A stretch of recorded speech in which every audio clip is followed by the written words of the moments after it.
Hello students, welcome back.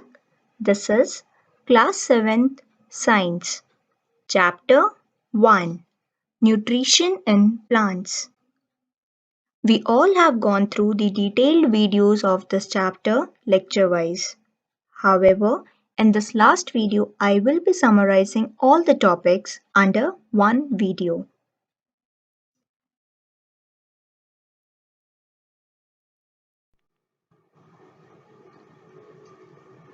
I have divided the complete chapter into 5 main parts. Let us start with the first one. It is nutrition.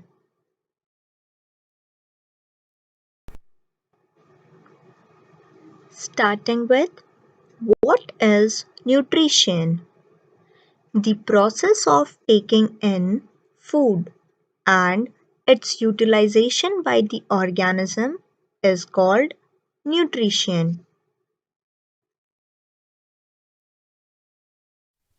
Now, what are nutrients? The various components of food are called nutrients. These components are carbohydrates, proteins, fats, vitamins, minerals, roughage, and water.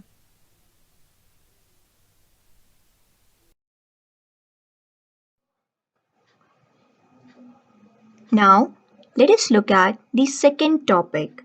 It is modes of nutrition.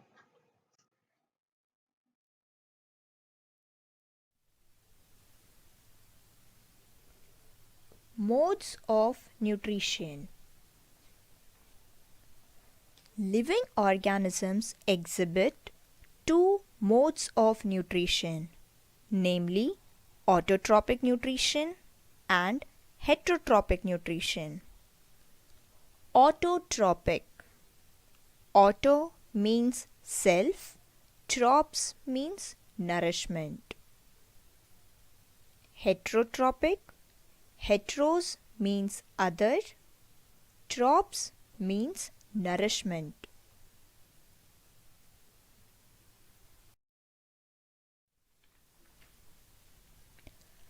Let us first look what is autotrophic nutrition. The mode of nutrition in which organisms make their food from simple substances is called autotrophic nutrition. Some bacteria and all green plants are autotrophs.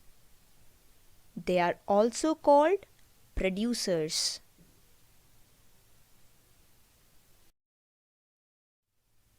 Secondly, heterotrophic nutrition. The mode of nutrition in which organisms obtain food from plants or other animals is called heterotrophic nutrition. All animals and non-green plants are called heterotrophs. They obtain their food from plants or other animals.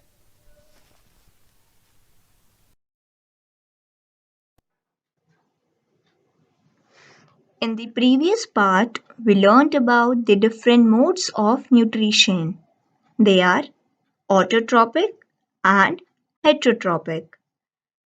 In this third part, let us learn about autotrophic mode of nutrition in plants, that is, photosynthesis.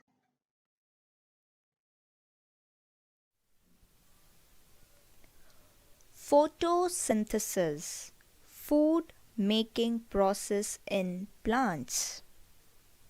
You know, photo means light and synthesis means to make. Photosynthesis is the preparation of food by green plants in the presence of light. green plants use energy from sun in making food. So they are called photoautotrophs.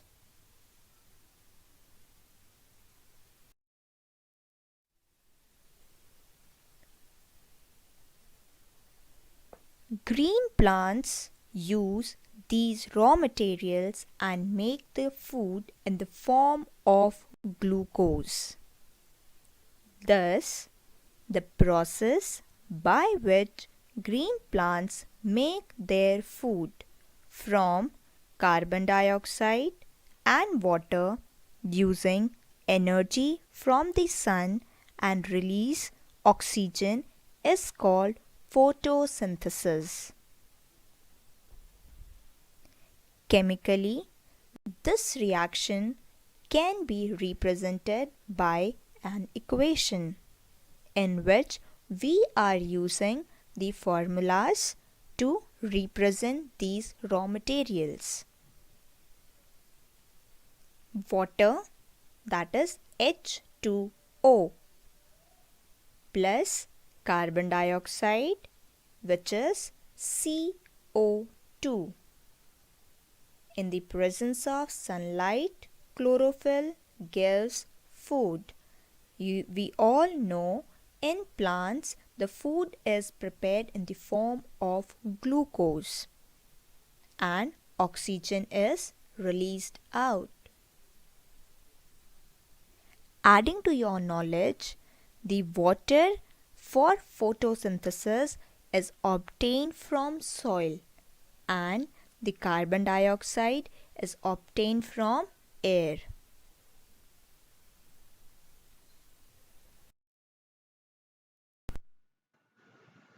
After learning about the definition and equation of photosynthesis, let us now quickly look at the diagrammatic representation of the same. Starting with point number 1. The plant draws up water, which is represented as H2O, through its roots. In the diagram, we can see the circle labeled as number 1. Moving further, point number 2. The leaves take in carbon dioxide, represented as CO2, from the air. If we trace it down to the diagram, the circle with point number 2 is showing the same. Point number 3. The leaves trap energy from sun. It can be easily spotted with the orange circle labeled as sunlight. In the next step, the plant uses the energy of sunlight to turn water, H2O, and carbon dioxide, CO2, into sugars and oxygen, commonly represented as O2.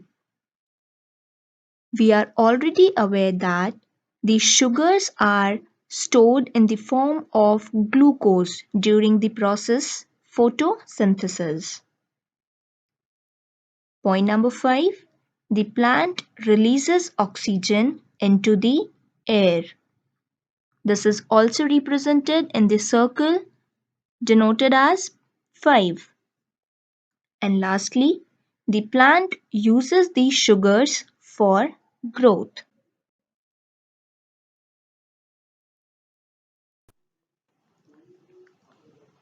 We all know that green plants are also known as the food factories of the plants.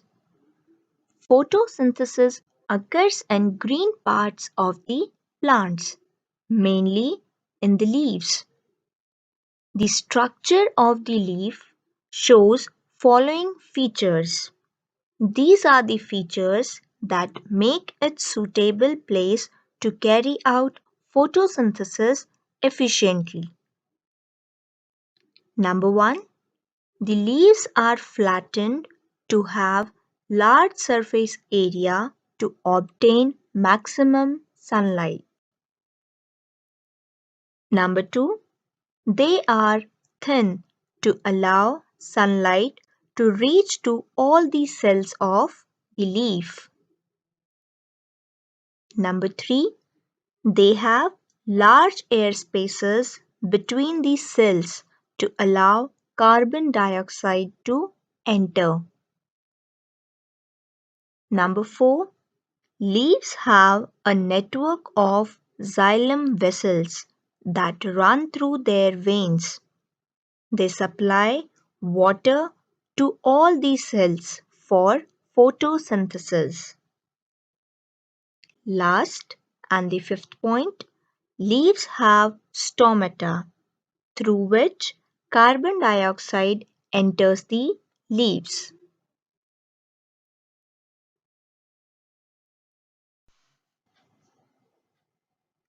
We have already learned about green leaves and few features which enable it to be called as the food factory of the plants. Let us now learn about stomata. Alright, so first of all, let us see what is stomata. The stomata are the pores found in the epidermis of leaves, stems, and other organs that facilitates gas exchange in plants. The pores are bordered by a pair of specialized cells known as guard cells that are responsible for regulating the size of the stomatal opening.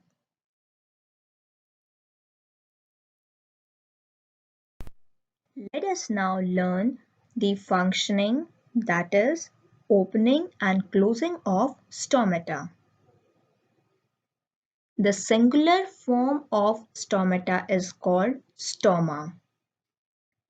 Each stoma is guarded by two kidney-shaped guard cells. At the time of photosynthesis, stomata opens by the swelling of these guard cells and let the carbon dioxide from atmosphere enter the leaf and side by side releases oxygen formed during photosynthesis.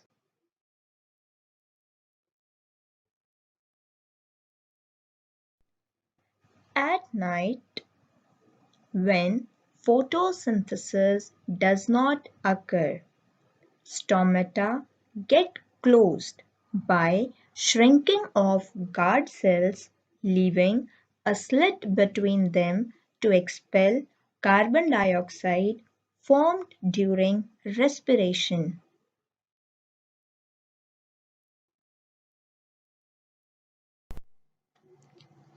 In this last part of the chapter, we will be learning about heterotrophic mode of nutrition in plants.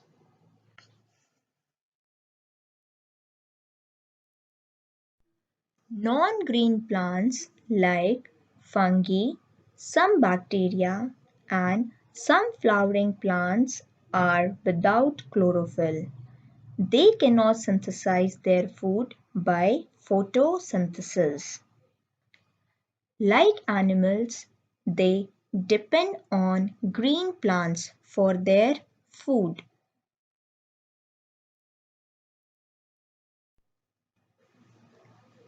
Heterotrophic nutrition.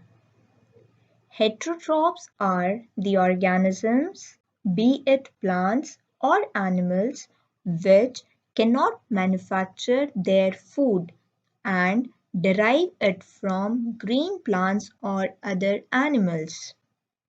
Their mode of nutrition is called heterotrophic nutrition.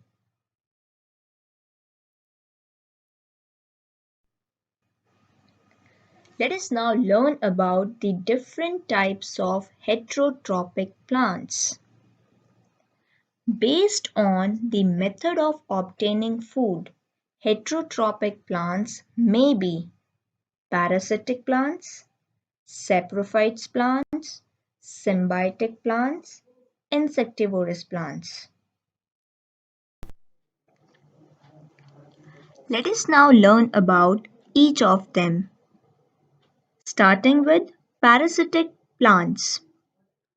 Non-green plants that obtain their food from some other green plants are called parasitic plants. The plant that provides food is called the host plant. The parasitic plants absorb food from the root or the stem of host plant. Few examples: dodder, or commonly known as cuscuta. Next, mistletoe is a partial parasite on mango and mahua plant.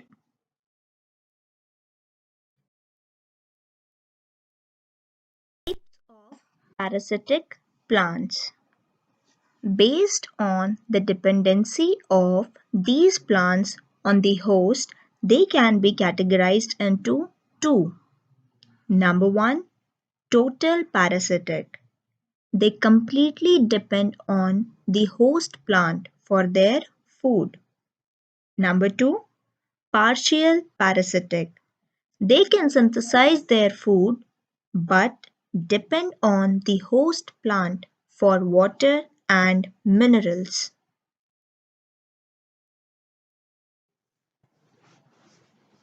The second type of plants are saprophytes plants. The non-green plants which obtain their food from dead and decaying plants and animals are called saprophytes. They release digestive enzymes on the decaying matter or animal excreta. Few examples are fungi such as molds and mushrooms.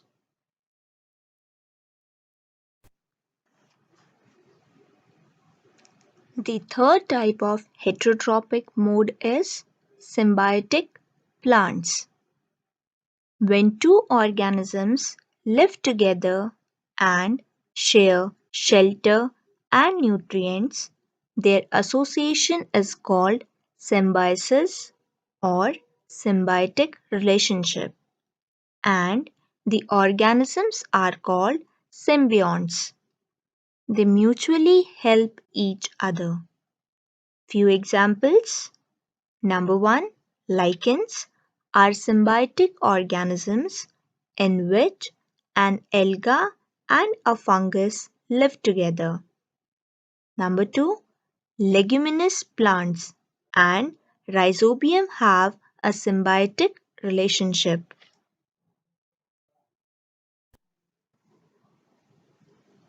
Insectivorous plants is the last category.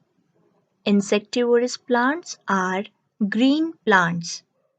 They make their food by photosynthesis but trap and digest insects to meet their nitrogen requirements. Few examples: pitcher plant, Venus flytrap, and sundew.